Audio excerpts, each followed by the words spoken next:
l'imitation, ça permet aussi de faire dire des trucs gentils à des gens qui disent des trucs méchants. Du genre Booba. Cacahuète, cacahuète. Il était un petit homme. Il avait une drôle de maison. Sa maison, elle est en carton. Ou aussi une vraie chanson par Caris. Je te fais haut les mains, pot de lapin. La maîtresse au maillot de bain.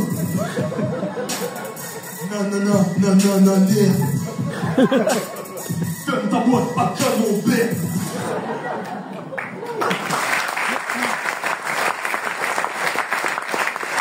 Voilà, donc du coup là ça rajoute un showcase à 45 €. Du coup là j'espère que vous serez généreux avec le chapeau. Et sinon, après il y a aussi des rappeurs qui s'en foutent. Du genre hey Orelsan, t'as vu Barnier il est parti? Ah ouais. J'avoue que c'est pour lui qu'on avait voté la dernière fois. Et en fait... Attends, on est en quelle année là? Je sais plus. Moi ce que j'aime bien avec l'imitation, c'est que ça permet de revivre des moments de film. Là, tu sais de quoi je parle comme son, vas-y. Nom de Zeus Marty.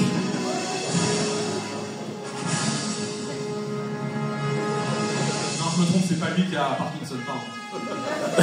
Nom de Zeus Marty. Nous devons prendre la DeLorean et empêcher la naissance d'Emmanuel Macron. Eh Doc, mais vous déconnez? Non, je ne sais pas tout de suite. Eh non, mais Doc, mais vous déconnez, moi je l'aime bien Macron, il véhicule tout un tas de... Nom de Zeus Marty. Je dois prendre la DeLorean et empêcher ta naissance. Et sinon, alors, tout le monde n'a peut-être pas la ref de ce vieux film, qui est déjà vieux, parce que déjà, le futur qu'il nous montrait dans son deuxième épisode est déjà passé depuis 10 ans. Quand j'étais petit, on se disait, waouh, 2015, putain, c'est le futur. Putain, 2015, bah écoute, j'ai eu une hernie. Voilà, c'est comme ça qu'on s'en souvient, alors qu'à l'époque, on se dit, waouh, les voitures au volant, ça va être trop bien. Alors, ceci est un accent qui vient là, comme ça. Hein, je fais absolument pas, je peux faire un autre accent. Et en fait, avec l'imitation, on peut aussi refaire des émissions qu'on aime bien regarder. Moi, j'aime bien regarder Cauchemar en cuisine. Je vais vous en faire un épisode parce que là, franchement, on est quoi? On est jeudi. Tu sais jamais quand est-ce que M6 diffuse ces putains d'épisodes. Tu zappes comme ça. Mais oh, putain, il y avait un épisode de Cauchemar. Putain, mais je le connais pas celui-là. Il a Gujan Mestras et tout, c'est nouveau. En France, ils sont presque 10 000 chaque année à se lancer dans le rêve d'une vie. Ouvrir un restaurant. Malheureusement, entre mauvaise gestion et mauvaise hygiène, ils sont très nombreux à mettre la clé sous la porte. Et moi, Philippe Etchebest, je suis là pour les aider. Bienvenue dans Cauchemar en cuisine.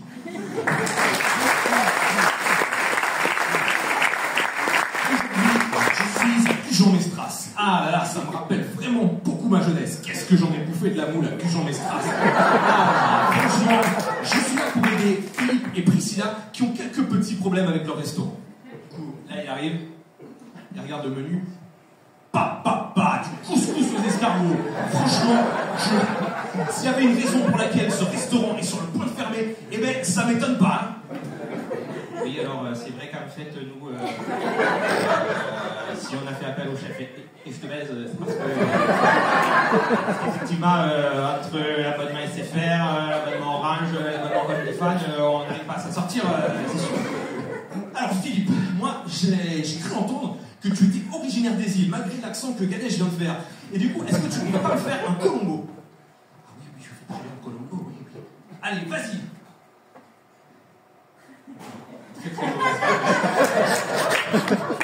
Écoutez, monsieur, c'est pas possible pour vous que vous étiez assez latine. Et toi là. Alors moi je lui demande de faire un plat entier, bien de chez nous, et lui il me sort une imitation de derrière les fagots. Franchement, il va m'entendre. Allez, écoute Philippe, je pense que t'es quelqu'un de bien. Allez, vas-y, fais-moi juste une omelette. Une omelette? Ben, je peux le faire. Et là, Etchebest, il s'assoit. Déjà 23h30. Mais qu'est-ce qu'il fait, franchement, Philippe? Du coup là, il va dans la cuisine, là où il y a le fameux cauchemar. Regardez-moi ça. Si je gratte, il y a du moisi. Si je gratte, il y a de la rouille. Si je gratte, un portrait de Manuel Valls. Putain, franchement, demande-moi où est-ce que je suis tombé. Ah là là là là. Et tu sais quoi, Philippe? Moi, j'ai confiance en toi. Je suis sûr que c'est pas ces 3-4 petits trucs qui peuvent empêcher que tu mènes un bon restaurant. Alors tu sais quoi? Je vais inviter toute la ville de Bordeaux dans ton restaurant. C'est-à-dire, chef, je te laisse, c'est qu'on a une capacité client que de 47. C'est pas grave, moi j'ai confiance en toi. Et là, du coup, il le fait. Et alors, du coup, comme ça, il est overbooké, le gars. Les petites mamies qui sont comme ça.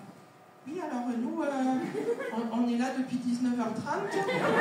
Et là, bonne année 2025. Et du coup, moi, quand je regarde cette émission, après, je me dis, j'ai envie de zapper au moment où il prend les clés, où il se ferme le resto, parce que j'aime bien la misère humaine. Et je me dis, de toute façon, j'y vais jamais avec du Jean Mestras, même vous. Donc, j'aurais même pas eu de raison d'y aller. T'as vu ce restaurant où Etchebest, il est venu, il a appris au gars à faire une omelette. Génial.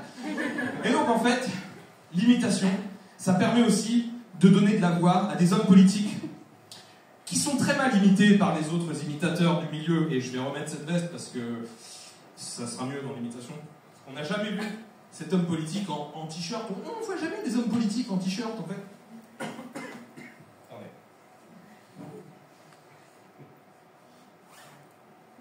Et si je mets mes lunettes comme ça, Et que je change ma voix. Alors, Emmanuel Macron, oui, je parle à 20h, peut-être que j'ai des choses à dire. Oui, mais moi aussi j'ai des choses à dire. Le fossoyeur de la République. Hein, oui, on va peut-être mettre...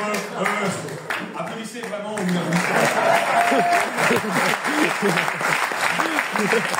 Oui, on me dit oui, mais monsieur Mélenchon, vous voulez mettre Lucie Cartier, on ne sait pas qui c'est. Oui, alors Michel Barnier, on sait qui c'est, il nous coûte un fric fou. Alors, bon, si Emmanuel Macron voulait vraiment gagner les élections, il avait qu'à faire son propre parti, le Front du Président. Et ça se serait appelé le FDP. Voilà.